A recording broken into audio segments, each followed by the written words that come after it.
A lightning bolt slices through the night sky, illuminating a battered B-24 Liberator with a burning engine, teetering on the brink of crashing into the raging ocean below. The enemy, a cursed submarine, is already diving into the depths, and unless the bombs are released now, the crew is doomed. "Drop them!" Major Harrington shouts, as fate hangs in the balance in one terrifying instant. But let us start this heroic tale from the very beginning. Atlantic coast, 1943. The roar of waves blends with the thunder of aircraft engines, while the distant rumble of naval bombardments echoes faintly in the background.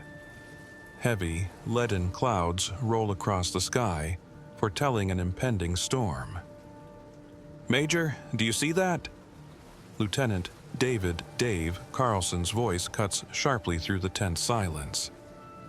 Major James Jim Harrington, pilot of the B-24 Liberator with the Allied Air Force, suppresses the lump in his throat as he peers through the rain-soaked cockpit windows at the dark expanse of the ocean. He feels it, a foreboding presence lurking just beneath the clouds. 2 days earlier, he buried his best friend, reconnaissance pilot Joe Randolph. Joe and his crew had gone missing during a patrol mission in this very sector. Later, it was discovered that their reconnaissance plane had been sunk by a torpedo from a German-type VAC submarine. All that was found on the surface were fragments of debris and fuel-soaked life rafts. Now, the only sounds in the cabin are the steady drone of the engines and the creak of the fuselage's metal ribs. Jim grips the yoke tightly. He knows the German U-boat, the one that sent his friend to a watery grave, is somewhere nearby. This mission is no longer just about duty. For Jim, it's personal. In the cramped cockpit of the B-24, alongside Jim and Lieutenant Dave, are 3 other men. The navigator, the stubborn and sharp-witted Sergeant William Bill Carter, the radio operator, Corporal Thomas Tom Baylor, and the tail gunner, Harry Royce. All of them can feel the tension mounting with every passing second.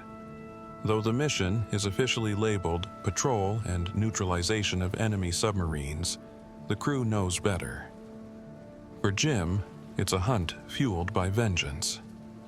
A sudden clap of thunder splits the air as lightning tears through the stormy sky. Outside, the wind howls and buffets the aircraft, tossing it side to side. Dave grimaces.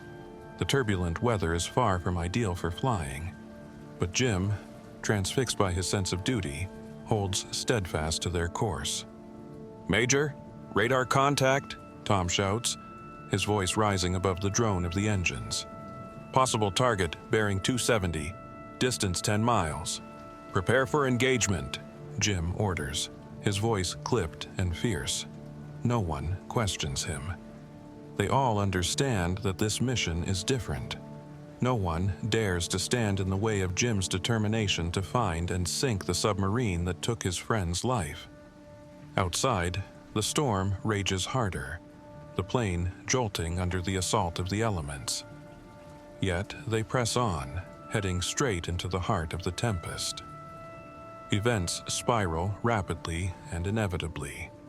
There's no room for fear. Rain lashes against the aircraft.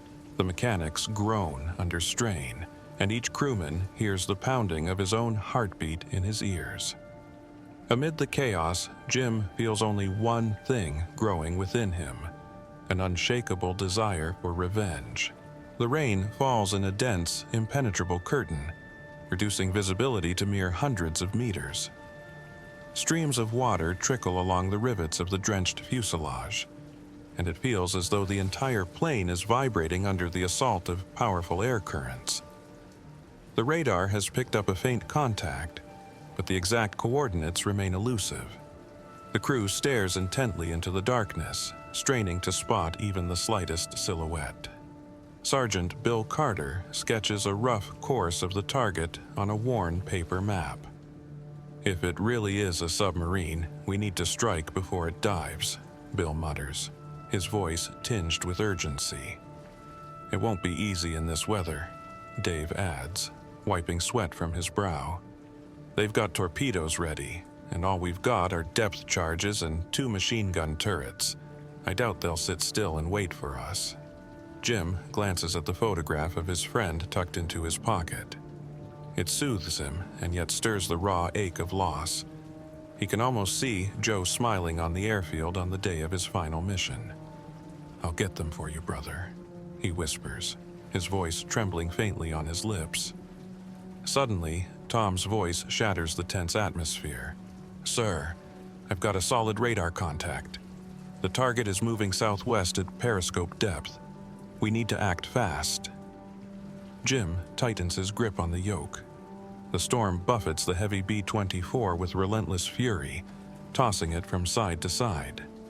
Flying just a few hundred feet above the waves is perilous, especially in this dense fog. But he gives the order to descend, hoping to spot the faint outline of the submarine's conning tower in the churning sea below. "Dropping to 100 feet. Bill, prep the depth charges." His command is sharp and resolute. The aircraft descends, and the roar of its engines drowns out the drumming rain.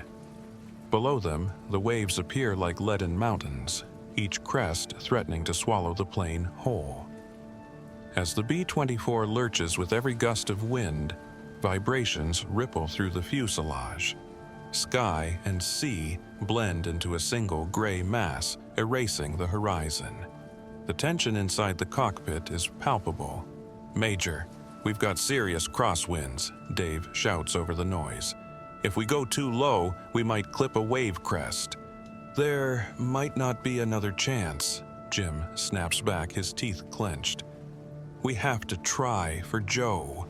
One unyielding thought pierces through the chaos in his mind. Thus begins the most perilous phase of the mission. One wrong move, and the B-24 could plunge into the ocean, an easy prey for the merciless storm. Suddenly, through a gap in the driving rein, the dark conning tower of an enemy submarine emerges. It seems to materialize out of nowhere, ominous and foreboding. "God, there it is," Bill exclaims, his voice trembling despite his efforts to stay composed. Everyone on board understands. This is the Silver Death. The submarine, likely U-547, mentioned in intelligence reports. It could very well be the same one that sent their friend's plane to a watery grave. "Prepare to release depth charges," Jim commands, his heart pounding like a war drum. The B-24 skims dangerously close to the tumultuous ocean surface, so low that salty spray splashes against the cockpit windows. The submarine begins an emergency dive, its commander wasting no time. In mere seconds, the conning tower vanishes beneath the waves. "Sir, they're diving!" Tom shouts, his voice filled with urgency. "Drop them," Jim orders, his tone resolute and unyielding. The depth charges release from their mounts, plunging into the stormy sea almost simultaneously as U-547 slips below the surface. A torturous second passes, then another. Suddenly, a massive column of water erupts below, followed by a thunderous explosion that shakes the air.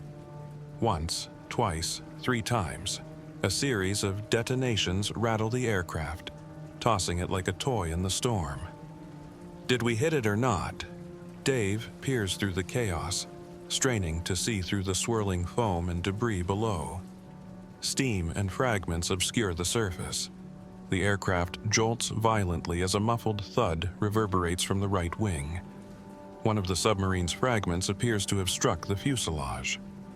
Thick, black smoke billows from the second engine, which begins to sputter and wheeze. The instrument panel flashes with warning lights. "Smoke from engine 2. Oil pressure's dropping fast," Bill shouts, frantically flipping through emergency checklists. At that moment, Jim realizes they may have struck the enemy, but now they themselves are on the brink of disaster. Activating the backup hydraulic system requires all his focus, yet the storm continues to pummel the aircraft mercilessly. Still, the thought of avenging Joe overrides any fear. If they abandon the target now, the entire mission will have been for nothing. For a fleeting moment, the smoke clears and Jim spots an enormous slick of oil spreading across the waves below, mingled with debris floating to the surface. The submarine has clearly sustained critical damage. Whether it's attempting to surface or sinking irreparably, it's impossible to tell. Through the crackle of static on the radio, the faint wail of a siren from the submarine cuts through. The conning tower seems to make one last desperate attempt to break the surface, but then the vessel tilts sharply and slips beneath the waves at an angle. In a matter of seconds, it vanishes without a trace. Jim exhales shakily, gripping the yoke tightly. His gaze remains fixed on the spot where the submarine disappeared. His voice, barely more than a whisper, carries through the tense cabin. "Joe, that was for you. The plane is damaged. The second engine is ablaze, and the howling wind pushes the Liberator off course. Only one option remains. Try to make it to the nearest airbase." "Sir, fuel's leaking from the punctured tank," Tom reports, scanning the gauges. "We won't last more than 30 minutes. "Hang in there, kid," Jim replies, gripping the yoke tightly. "We'll do what we can." The cockpit is filled with tense silence, broken only by radio chatter as they try to coordinate their next move. Streaks of storm clouds whip past the windows and flashes of lightning illuminate the crew's strained faces. Lieutenant Dave Carlson struggles to stabilize the speed. Bill, despite his fear, stays at his navigator's station, charting a desperate course back to base.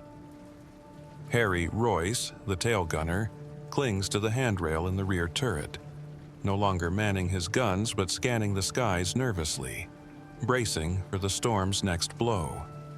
Fate seems to grant them a sliver of hope. A radio signal confirms the location of a nearby airstrip on the British coastline, just 30 miles away. Suddenly, a loud bang tears through the night. The second engine gives its final sputter and dies. Jim knows they have no choice but to risk it. "We're going on one engine. Prepare for an emergency landing," he announces. The plane begins to descend, the roar of the wind enveloping the fuselage. Below, the ocean stretches into pitch-black nothingness, broken only by the faint reflection of lightning on the waves. Ahead, a rain-drenched airstrip comes into view, a narrow ribbon of hope amidst the chaos. "Lowering the landing gear," Bill shouts. "The hydraulics are shot. It might not deploy." "We'll try," Jim replies firmly. A grating sound echoes through the storm.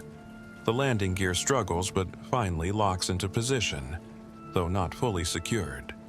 The plane lurches as Jim fights against the gusts, maneuvering the Liberator toward the strip. At last, the wheels touch down on the slick tarmac and the aircraft hurtles down the runway, veering dangerously from side to side.